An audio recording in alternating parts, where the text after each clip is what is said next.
सर्वपल्ली राधाकृष्णन एक शिक्षक से ही वो राष्ट्रपति के पद तक पहुंचे और वो शिक्षक के रूप में उनका बहुत बड़ा योगदान था। वो बच्चों के बीच जो है ना काफी प्रेम स्नेह और सहिष्णुता का भाव था और एक एक चीज पर बच्चों के सर्वांगीण विकास के लिए एक एक बिंदु पर का वो क्या करते और तभी जाकर के उनका मानना था एक अच्छा शिक्षक वही हो सकता है जो क्लास के सबसे लास्ट छात्र का मतलब हुआ कि सबसे कमजोर जो छात्र है उसको जो अगर पढ़ा लेता है तो वही एक अच्छा शिक्षक माना जाता है। तेज बच्चा जो होता है उसको सब पढ़ा सकता है नहीं, लेकिन जो कमजोर बच्चा है उसको जो अगर पढ़ा ले वही एक अच्छा शिक्षक होगा। उनमें यह बच्चे में यह अति करना जागृति पैदा करना कि सबसे जो कमजोर है वो आगे बढ़ जाए। तो सर्वपल्ली राधाकृष्णन जी का यह सोच था कि सब बच्चा जो है एक समान नहीं होगा। देखिए शिक्षा के क्षेत्र में भी जो है सारा लोग जो है लगा हुआ है, सारा सिस्टम जो है शिक्षा के क्षेत्र में काम कर रहा है, लेकिन शिक्षक बनना कोई नहीं चाहता। सबसे बड़ी दुर्भाग्य की बात है, प्रधानमंत्री जी भी कल बच्चा को संबोधित किया उसमें भी कहा, इससे पहले बार भी बोल रहे थे कि क्या बात है कि शिक्षक बनना कोई नहीं चाहता। सब लोग से पूछिए तो बताया कि हम इंजीनियर बनना चाहते हैं, ओवरसियर बनना चाहते हैं, डॉक्टर बनना चाहते हैं, लेकिन कोई नहीं कहता है कि हम शिक्षक बनना चाहते हैं। लेकिन शिक्षक का जो है भूमिका समाज में या किसी भी राष्ट्र के निर्माण में शिक्षक की भूमिका होती है। कोई डॉक्टर बनता है, कोई इंजीनियर बनता है, उसके पीछे जो है किसी न किसी शिक्षक का हाथ होता है, उसके पीछे शिक्षक का भी ये रहता है कि उसके आगे बढ़ा देगा। साइंटिस्ट है उसका भी कोई ना कोई शिक्षक ही होगा नहीं, लेकिन कोई अगर साइंटिस्ट है उसके पीछे डॉक्टर का कोई भूमिका नहीं, कोई इंजीनियर है उसके पीछे किसी डॉक्टर का जो है कोई भूमिका नहीं, लेकिन अगर डॉक्टर है उसके पीछे कहीं ना कहीं शिक्षक छुपा हुआ है। तो शिक्षक जो है ना सबसे जो है सर्वोपरि है। अभी कुछ माहौल कर रहा है जहाँ तक गाँव समाज में जो है हर जगह शिक्षक की अवहेलना किया जा रहा है, लेकिन मनुष्य के पूरे जीवन काल में अगर कोई किसी को एक शब्द भी अगर कोई सिखा देता है तो समझिए कि वो उसका शिक्षक होता है। सहारा श्री का नाम आप सुने होगा, ये सहारा इंडिया परिवार में चलता है, तो वो जो सहारा श्री है सुब्रत राव सहारा जी, तो उनके पिता जो थे वो IAS ऑफिसर थे। एक बार की बात है कि जो बाजार में छोटा था वो सहारा श्री जो सुब्रत राव होते थे, तो बाजार में कहीं गए तो क्या हुआ कि मोची जो है ना तो चप्पल वगैरह बनवाया, तो मोची जो क्या किया था कि कुछ अड्डा बना दिया था, कुछ कर दिया। तो देखे उनके पिताजी जो IAS ऑफिसर थे वो देखे कि मोची पर जो है बहुत ज्यादा जो है बड़ा सा सुबह, तो जाकर के देखे उसे क्या बात, तो कहा कि अड्डा कर दिया कि ठीक नहीं बनाया। तो वो क्या किया कि वहां पर तो नहीं कुछ कहे, लेकिन घर आने के बाद में क्या किया कि उसको जो है बहुत काटे, कहा कि देखो कि तुम मोची का काम तुम चप्पल ठीक कर सकते हो अपने से, तो कहा कि जब तुम अपने से नहीं कर सकते हो तो जो कर रहा है वो तुम्हारा गुरु हुआ। मोची क्यों नहीं हो, लेकिन उस क्षेत्र में वो तुम्हारा गुरु है। जो काम हम नहीं कर सकते हैं अगर कोई बता दिया तो वो मेरा गुरु हुआ। तो शिक्षक कोई ना कोई जो है ना, ये शिक्षक का मतलब ये है कि जो स्कूल में पढ़ा रहे वही शिक्षक, किसी भी क्षेत्र में अगर हमको ज्ञान दे रहे हैं कुछ अगर दो ही शब्द क्यों नहीं बताए वो मेरे लिए क्या होगा, शिक्षक समान है। इसलिए लाइफ में जो है शिक्षक का बहुत अहम भूमिका है। कहीं भी आप कितना बड़ा भी बताइए, लेकिन जो शिक्षक अगर होंगे तो उसके सामने जो है ना आदमी एकदम नमन करता ही है और ध्यान जो है ना मस्तक जो है झुकता ही है। टीचर का रोल बहुत अहम रोल होता है लाइफ में। आदमी कितना भी महान हो जाए, देखते हैं प्रधानमंत्री जी का बच्चा के साथ उनका संवाद चल रहा था, उसमें कहा कि वो अपने बचपन के दिन की बात करें कि हमारे एक शिक्षक को परमार्थ के बारे में बताया, जो शिक्षक थे उनसे जो है हम काफी प्रेरित हुए कि बाद में आकर के उनका पता भी लगाए तो उनका पता नहीं चल पाया, उनसे हमारी भेंट नहीं हो सकी।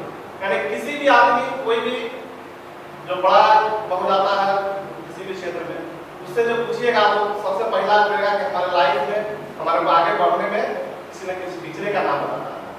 इसलिए शिक्षक जो है ना सम्माननीय पद है, इसका सम्मान करना चाहिए। और कहीं भी कुछ पाने के लिए क्या करना होता है कि हाथ को नीचे रखना पड़ता है। अमूल्य कहीं क्यों नहीं हो जाए, हो सकता है कि आपके से कम उम्र का भी लोग होता है जिसके पास ज्यादा नॉलेज नहीं, उसने स्टडी किया और नॉलेज ज्यादा मिल गया, तो उससे भी हमको कुछ न कुछ सीखना चाहिए, कुछ न कुछ प्राप्त करना चाहिए। ये नहीं हम जाने कि हमसे इसकी उम्र कम है, नहीं, हो सकता है कि उम्र आपसे जो है कम है लेकिन इनका नॉलेज उसके पास ज्यादा है। तो जहाँ कहीं भी रहिए कुछ पाने की कोशिश कीजिए। विद्यार्थी जो है ना, क्या विद्यार्थी का 5 लक्षण होता है। सबसे पहला लक्षण होता है काक चेष्टा। काक चेष्टा का मतलब होता है कौवे की समान चेष्टा करना। एक कौवा को देखते हैं कि जब भी कहीं भी जो है रोटी वगैरह देखेगा तो वो हमेशा जो है इधर से उधर से ताक झांक में रहेगा, हमेशा चेष्टा करता रहेगा कि उसको लोग कुछ न कुछ हम इससे झपट दें। दूसरा होता है बको ध्यान। बको ध्यान का मतलब होता है कि बगुले के समान ध्यान देना। बगुला को देखते हैं आप पानी में बैठा, पानी में खड़ा रहेगा तो एकदम अस्थिर रहेगा, थोड़ा भी छपड़ नहीं करेगा, एकदम अस्थिर रहेगा। जो ही मछली आएगी उसको पकड़ लेता। तो विद्यार्थी का लक्षण होना चाहिए कि बगुले के समान होना चाहिए, कि कहीं भी एकदम शालीनता से रहे, उसका एम हमेशा होना चाहिए लक्ष्य की ओर।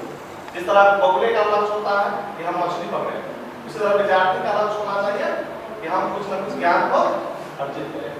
तीसरा होता है स्वान निद्रा। स्वान निद्रा का मतलब होता है कुत्ते के समान सोना। कुत्ते के समान सोने का अर्थ यह है कि कुत्ता जो है ना अगर सोया हुआ है और उसके बगल से अगर आप क्रॉस कर जाइए फिर भी वो चल जाएगा, फिर भी वो जो है आपको बोलेगा ही, भौंकेगा ही, और वो एहसास कर लेता है कि मेरा अपना मालिक है कि अदरवाइज तो क्या करता है, भौंकता है। इस तरह से मैंने कुत्ते स्वान निद्रा, मैंने कुत्ते के समान यानी कब सोना चाहिए। विद्यार्थी का मतलब ये नहीं है कि बस रात में 8 बजे सो गए, 8 बजे से 7 बजे सो गए।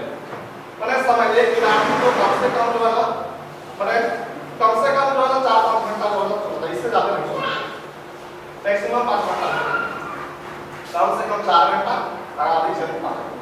स्वान निद्रा और अल्पाहारी। अल्पाहारी का मतलब होता है कि कम खाना, ज्यादा खाइएगा ना तो क्या होगा कि आलस लगने लगेगा, सो जाइएगा, बहुत ज्यादा रेस्ट की आवश्यकता होगी, ज्यादा भोजन को पचाने के लिए रेस्ट की आवश्यकता होगी। और होता है काक चेष्टा, बको ध्यान, स्वान निद्रा, अल्पाहारी, गृहत्यागी। और पांचवा होता है गृहत्यागी। गृहत्यागी का मतलब घर के माया मोह को सारा छोड़ करके और जो है पढ़ाई लिखाई पर ध्यान देना। जीवन में आगे बढ़ने के लिए जो है इन सभी बिंदुओं पर ध्यान देना बहुत ही आवश्यक है। और क्या कहें सबके साथ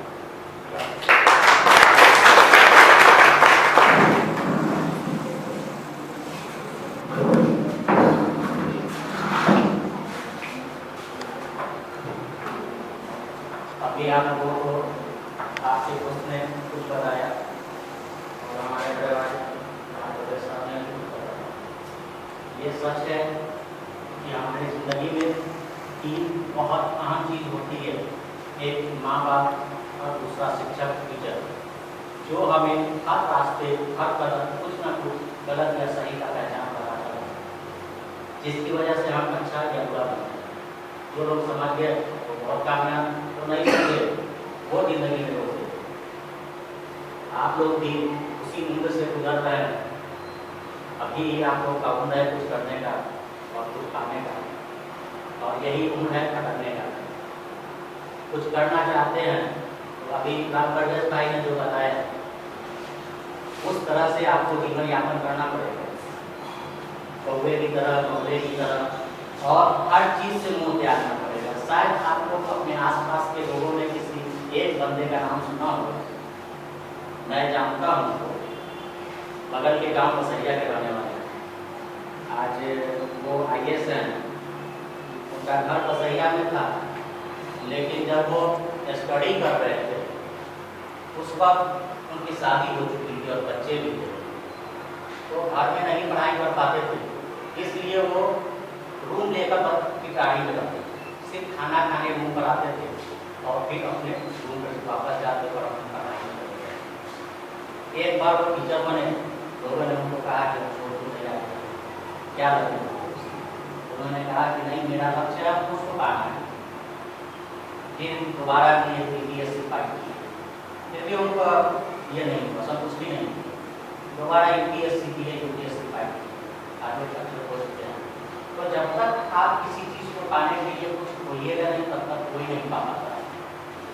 हर चीज को पाने के लिए कुछ न कुछ मेहनत और कुछ न कुछ ख्वाहिशें छोड़नी पड़ती। अगर आज आप हर शौक, हर अरमान चाहते हैं कि मेरा पूरा हो जाए, तो हो सकता है, ऐसा नहीं कि नहीं कर सकते, आप सब चीज पूरा कर सकते हैं, लेकिन जो आपको कल मिलने वाला था वो आप आज चाह रहे हैं, इसका मतलब है कि आप गलत कीजिए। अगर वो चीज आपको कल मिलेगा तो वो एक अच्छे तौर पे मिलेगा, समाज के नजर में अच्छा होगा, लेकिन आज अगर आपके पास मिलता है तो समाज के नजर में भी वो गलत है और आपके खुद के जमीर भी अलाउ नहीं करेगा कि हम इस चीज को करें। अगर आप सब हैं तो नहीं, तो कुछ भी करने के लिए आदमी चाहे तो ऐसा नहीं भी पॉसिबल नहीं। आदमी जब सोच ले मुझे क्या करना है, पाना है, तो कर सकता है, बशर्ते कि उसको करने के लिए सिर्फ सोच नहीं, उसके लिए मेहनत करना पड़ता है। आप लोग अभी पढ़ने के लिए आ रहे हैं, यहाँ कंप्यूटर पढ़ रहे हैं, कभी कभी कुछ बच्चे कुछ और भी पूछते हैं, जहाँ तक हमसे हो सकता है हम बताते हैं, लेकिन आप लोग मेहनत नहीं कर रहे हैं। आप लोग के जो परिवार पेरेंट्स चाहते हैं आप लोग से एक्सेप्ट करते हैं, तो आप लोग क्या करेंगे? मैं कुछ खास कहना नहीं चाहता हूँ, लेकिन मैं इतना ही कहूँगा, अगर माँ बाप कुछ एक्सपेक्ट करता है बच्चों से तो वो उसका अरमान होता है, उसके कारण आप लोग आते जाते हैं, इतना मेहनत से आते हैं, जाते हैं, सिर्फ क्लास करके और चले जाते हैं। कल होके अगर मैं एक भी क्वेश्चन करूँ या हमारे बड़े भाई ने राम चंद्र भाई या कोई भी अगर कोई क्वेश्चन करे, आप जवाब नहीं दोगे तो सबसे पहला पूरी टीचर पे होता है, स्टूडेंट को नहीं होता, सबसे पहला पूरी टीचर पे होता है कि कैसा टीचर है, क्या पढ़ाया है, इसको कुछ नहीं पता। जबकि हर टीचर, हर शिक्षक अपने तौर पे वो चाहता है कि जितना ज्यादा से ज्यादा हो सके हम अपने बच्चों को ज्ञान दें, हम जितना ज्यादा तुमको सिखा सके हम वही कोशिश करें। हो सकता है कि हमारे अंदर कहीं ना कहीं कमी हो, मैं इंसान से गलती होती है, लेकिन जो मैं बताता हूँ अगर मैं सही बता रहा हूँ तो कम से कम उसको करने की कोशिश करें। अगर आपको लगता है कि सर ने ये चीज बताया था वो गलत है, आप उसको ध्यान रखें। बहुत स्टूडेंट्स आपके लोगों के साथ ऐसे भी आए हैं यहाँ जिन लोगों को गलती तो नजर आती है, लेकिन जो मैंने सही बताया वो उनको नहीं समझ। मैं कोई फरिश्ता या भगवान का गॉड गिफ्टेड इंसान नहीं हूं कि मुझसे गलती नहीं हो सकती। ये ह्यूमन नेचर है, ये गलती करेगा, बगैर गलती के कोई नहीं सीखता। अब हो सकता है कि आप लोगों को बहुत चीज बताया जिसमें कुछ गलती भी हो, तो आप उन गलतियों को नजरअंदाज करें। आपको जो मैंने सही बताया है आप उसको करने की कोशिश करें। आप उन गलतियों को अगर पकड़ेंगे तो फिर बहुत मुश्किल होगा आगे सर्वाइव करना। गलती बहुत जल्दी समझ में आती है दूसरों की, लेकिन अपने अंदर झांक के जब देखते तो सारी गलती हमारी ही होती है, किसी और की नहीं होती। जब वक्त निकल जाता है तो हम लोग यही सोचते हैं कि काश हम उस वक्त तो आज मुझे ऐसा नहीं। तो आप लोग नहीं इस चीज को पाइए, नहीं कीजिए, आप लोग के साथ नहीं हो।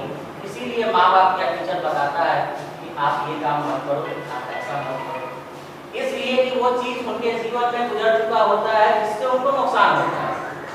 वही चाहता है टीचर कि हमारा बच्चा ये ऐसा नहीं उसके जीवन में आए, वो उस तकलीफ को झेले या उस चीज को उसके नजर के सामने आए, इसलिए वो कहता है कि आप ऐसा मत करो। लेकिन बच्चे ये सोचते हैं खुद तो किए थे लेकिन मुझे मना कर। ये सही बात है कि खुद किए थे, खुद करने के बाद ही उनको समझ में आया कि ये गलत है, तभी आपको बताया जा रहा है कि ये गलत है, गलत है। इसलिए आप लोग आते जाते हैं तो सिर्फ आइए जाइए नहीं, अगर पढ़ने के लिए आते हैं तो कुछ ना कुछ कहीं भी अपने माँ बाप, भाई बहन या पेरेंट्स, टीचर, किसी के सामने कोई अगर क्वेश्चन करता है आप जवाब नहीं दोगे तो आपके पेरेंट्स को नहीं तो आपके टीचर को ब्लेम करता है सबसे ज्यादा कि माँ बाप कैसा संस्कार दिया, टीचर कैसा पढ़ाया। लेकिन टीचर तो अपना काम कर रहा है, माँ बाप भी अपना संस्कार ठीक दे रहा है, लेकिन जिसको दिया जा रहा है टीचर पे ही खुली हुई। आज राम परवेश भाई आप लोगों को एक चीज बताया कि जो सबसे कमजोर स्टूडेंट होता है उसको पढ़ा ले वही शिक्षक होता है। ये सच बात है और ये सही है। आप लोग ग्रेजुएशन के स्टूडेंट हैं, आप लोग प्लस 2 करते हैं, आप लोग के अंदर इतनी समझदारी है कि आप गलत और सही का फर्क समझ सकते। लेकिन जब हम नर्सरी में होते हैं, एकदम छोटे क्लास में, उस वक्त जो टीचर हमको पढ़ाता है उस टीचर पे क्या बीतती होगी, वो टीचर किस तरह से हैंडल करता होगा उन बच्चों को। जिसको अकल नहीं, जिसको समझ नहीं, उसको एक एक वर्ड याद कराना, उसको एक एक वर्ड लिखना सिखाना, तो वो जब तक अपने आप को नहीं खोलेगा, टीचर कोई टीचर पढ़ाएगा किसी को नहीं पढ़ाएगा, नहीं करेगा। वो अगर ऐसा सोचेगा कि मैं क्यों करूं, तो छोटे से बच्चे पे क्यों मेहनत करेगा, ना तो वो मेरा सगा है, ना मेरा औलाद है, ना कुछ है। लेकिन वो अपनी हर चीज, हर ख्वाहिश को मोड़कर उस बच्चे पे मेहनत करता है। किस लिए? सिर्फ इसी उम्मीद में करता है कि कल हो के अगर ये अच्छा करेगा, बड़ा आदमी बनेगा, अगर रोड पे भी देखेगा या कहीं देखेगा तो एक रेस्पेक्ट तो देगा कम से कम, और कुछ नहीं सही रेस्पेक्ट तो देगा कि हमारे टीचर है, हमारे उस्ताद है, हमारे गुरु हैं, सर तो झुकाएगा। उतना ही से उस टीचर को बहुत तसल्ली मिलती है, बहुत खुशी होती है। लेकिन हम अगर कुछ भी कर लेते हैं और अपने टीचर्स का रेस्पेक्ट नहीं दी, अपने माँ बाप को रेस्पेक्ट नहीं दी, वो पढ़ाई किसी काम का नहीं। इल्म हासिल करने का, नॉलेज हासिल करने का मकसद ये नहीं होता है कि आप पैसा कमाएं। माँ बाप अगर आपको पढ़ा लिखा रहे हैं तो वो इसलिए नहीं पढ़ा रहे हैं कि आप घरों में पैसा कमाएं, वो इसलिए पढ़ा रहे हैं कि आप कहाँ उठे, कहाँ बैठे, किसके साथ आपको रहना चाहिए, आप कैसे संगत में रहोगे तो आपको अच्छी सीख मिलेगी, आप किसके साथ रहोगे तो लोग बुरा भला नहीं करेंगे, आप क्या करोगे कि लोग उनके ऊपर उंगली नहीं उठाए, इसलिए वो पढ़ाता है। माँ बाप इसलिए पैसा खर्च करता है कि मेरा बेटा सभ्य और संस्कारी हो, या मेरा बच्चा सभ्य या संस्कारी हो, कल होके किसी के सामने न जाए। आजकल बहुत सारे लोग, बहुत गाँव में भी देखने को, आसपास में भी देखने को मिलता है, हम लोगों को भी मिलता है, बहुत सारे बच्चे अपने माँ बाप को भी गाली देते हैं। लेकिन ये चीजें आपके पेरेंट्स नहीं चाहते कि आप उनको गाली दीजिए, इसलिए वो आप पर मेहनत कर रहे हैं। अगर 100 रुपया कमाते हैं तो 50 रुपया आप पे खर्च कर रहे हैं कि मेरा बेटा सभ्य हो, कल होके मुझे 10 लोग के सामने गाली न दे, कल होके मेरा सर नीचा ना करे। इसलिए आप लोग आते जाते हैं, पढ़ते हैं, मेहनत से पढ़िए और कुछ पाने के लिए अपने पेरेंट्स, अपने माँ बाप, किसी को तकलीफ या दुख देने से आपको कुछ हासिल नहीं। आज जहाँ मेरे माँ बाप, आप ही नहीं, आज जिस जगह पे मेरे माँ बाप खड़े हैं, कल उस जगह पे मैं भी हूँ। मैं भी वही चाहूंगा कि मेरा बच्चा वो नहीं करे जो मेरे माँ बाप करे। तो वक्त बदलता है, वक्त के साथ चलना सीखिए। वक्त से बलवान और ताकतवर कोई नहीं होता है, इसलिए वक्त जब निकल जाता है हाथ से तो पछताने से कुछ नहीं होता। आप लोगों को मैंने प्रोवर्ब भी दिखाया, जब चिड़िया चुन देखे तो पछताते। अगर सब चीज खत्म है, वक्त